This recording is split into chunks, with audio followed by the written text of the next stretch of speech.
kasih di sahur. Ayo ikut. Yang di rumah ikut. Sahur itu indah.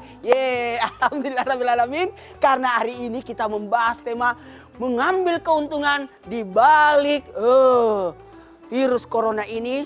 Harusnya sih kita akan memberikan sajian buat semuanya nih para pedagang. Bukan berarti kita lagi menghakimi, tidak. Tapi kita lagi mengarahkan supaya bagaimana perdagangannya itu satu, menjadi berkah.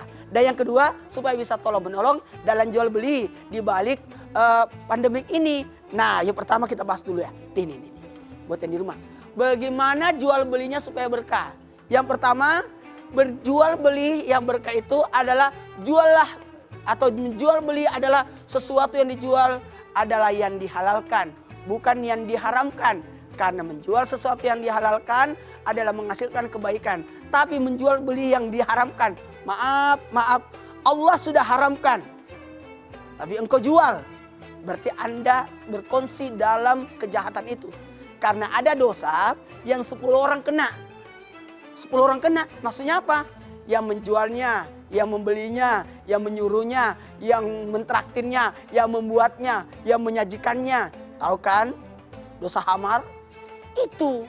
Makanya juallah sesuatu yang halal supaya jadi berkah. Yang kedua, mohon izin, mohon maaf, permudahlah.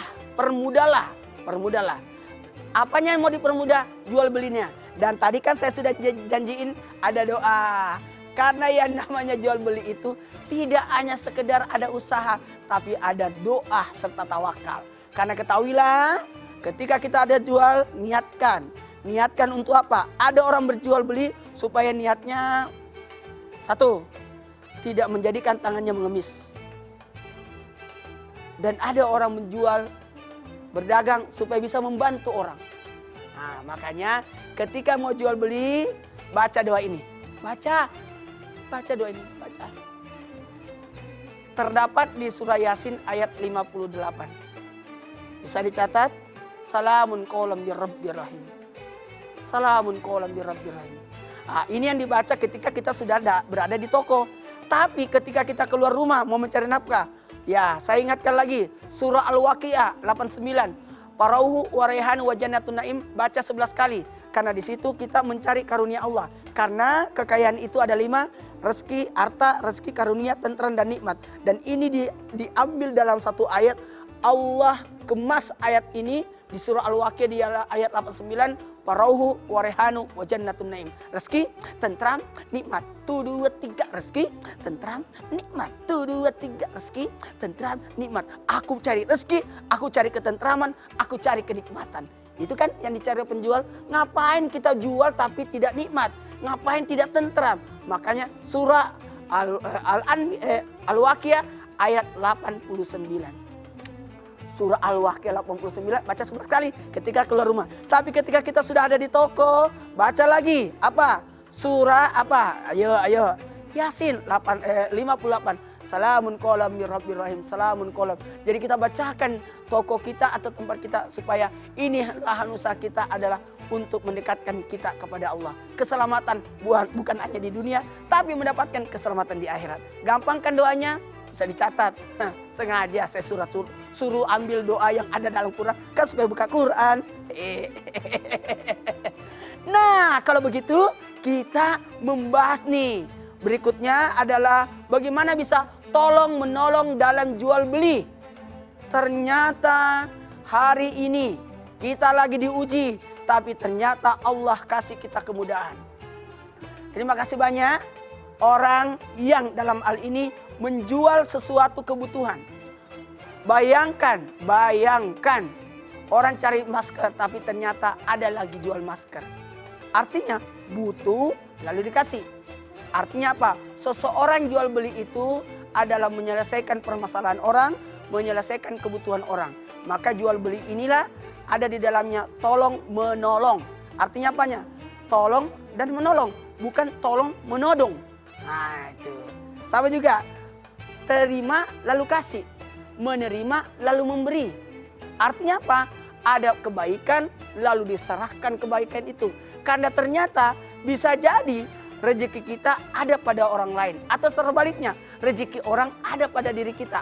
Maka jangan tahan rezeki orang. Jangan tahan.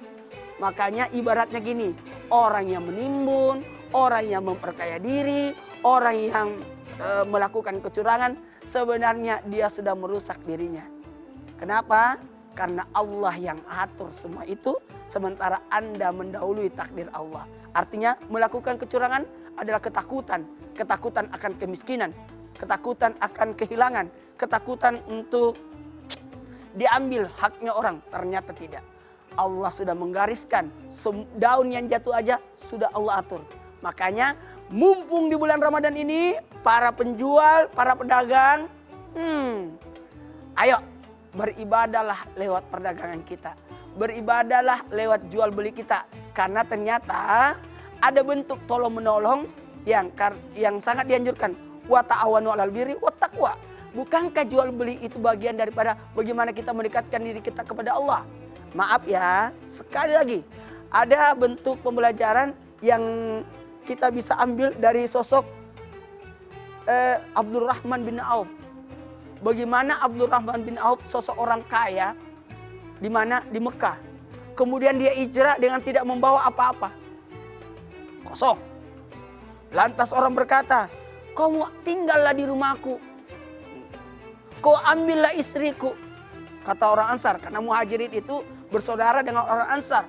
Datang, kemudian disambut, diserahkan. Kata Abdurrahman bin Auf, "Carikan aku, tunjukkan aku di mana pasar." Wow. Satu aja dimintanya. Tidak ditawarin rumah, enggak. Ditawarin tanah, enggak. Ditawarin wanita, enggak. Cuma dia diminta, tunjukkan aku di mana pasar. Tahu apa yang dilakukan? Abdurrahman bin Auf kebetulan ada uang yang dibawa satu uang. Itulah yang dibeli apa? Cangkul, terus dipakai, kemudian hasilnya. Kemudian dia sewa tanah, disewa tanah untuk dijadikan pasar berikutnya. Jadi pasarnya diperluas. Luar biasa, membuka lapangan pekerjaan. Makanya kembali lagi, orang-orang yang jual beli itu sebenarnya ada asas tolong menolong di situ. Karena ada penyebaran karunia Allah. Ingat, kembali, ayo camkan ini. Harta milik kita, rezeki yang dimanfaatkan, tapi karunia adalah sesuatu yang menghasilkan. Makanya aku punya harta, itu biasa. Tapi aku bilang, aku punya usaha, itu luar biasa. Karena kalau punya harta,